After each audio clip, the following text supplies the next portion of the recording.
आगामी लोकसभा निवडणुकीच्या पार्श्वभूमीवर मुंबई भाजपच्या वतीनं मिशन अयोध्या ही रणनीती आखण्यात आली आहे।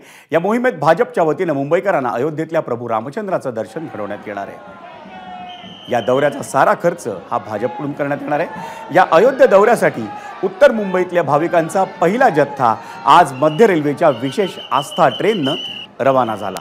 उपमुख्यमंत्री देवेंद्र फडणवीस, मुंबई भाजप अध्यक्ष आशिष शेलार आणि केंद्रीय राज्यमंत्री रावसाहेब दानवे यांच्या प्रमुख उपस्थितीत विशेष आस्था ट्रेनला हिरवा कंदील दाखवण्यात आला।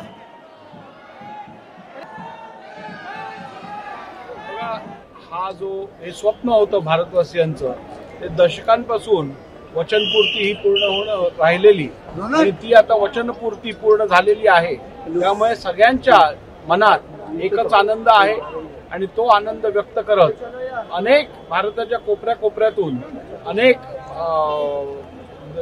श्रद्धाळू आहेत ते प्रभू श्री रामजींचं दर्शन घेण्यासाठी अयोध्येला जात आहेत। मी आता जास्त वेळ बोलणार नाही, ट्रेन आलेली आहे। ज्यांना बसायचं आहे त्यांनी लवकरात लवकर बसावं एवढीच विनंती आहे। आपण सहलीला चाललेलो नाही, रामललाच्या दर्शनाला चाललो।